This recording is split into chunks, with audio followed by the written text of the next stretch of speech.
My 66 Thunderbird was having some very bad timing issues. In fact, I just got it. It wasn't really running.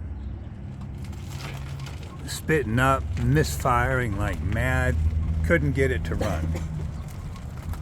Did everything we could. So we went down to the timing chain and found a brand new timing chain.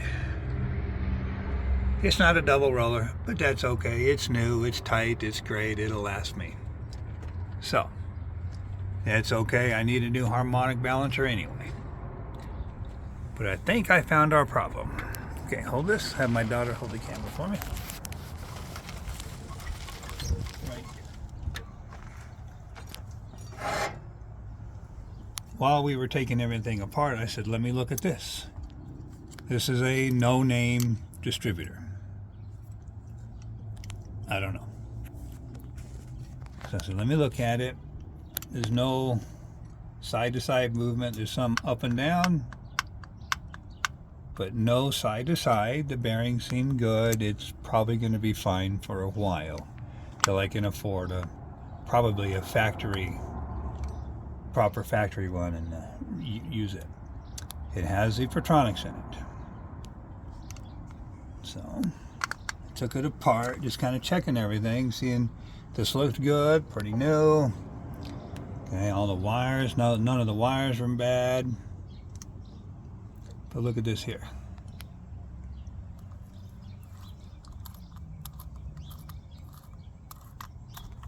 This thing, the reluctor just sits there and spins. So when we were trying to start it, we actually did get it to idle. It would barely idle and everything. So, but when the engine's turning, it took a while for this to catch up, I guess. But this is sitting here spinning. Not supposed to do that. So I couldn't figure out what, is it just what's going on? So then I called Pertronix. Told them what it was doing. The first question they asked me, was it an aftermarket distributor? I said, yes, and a cheap one at that. He's like, there's your problem. These are designed to fit factory distributors. The tolerances are so different. This is supposed to go down on a factory distributor,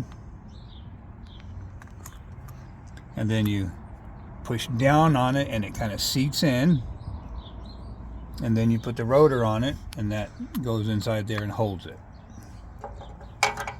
So, if you find yourself with some major misfiring and you can't, before you get to your timing chain, and you have a pertronix or whatever other thing in there, even U-points, I guess, check this. This is not supposed to spin. So,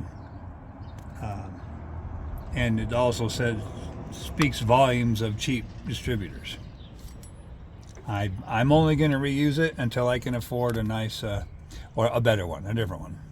So my fix, just to get it in there, put this all back together and make sure this is the problem, see if it starts up, I'm going to get some ultra gray gasket maker, glue. Gonna put some ultra gray down inside here, right? And then I will put the rotor back on it, and the rotor will go down in there just enough to squish the glue in there, and that'll hold it temporary to make sure that's the problem. Now, see the slit right here in the reluctor wheel? You see that?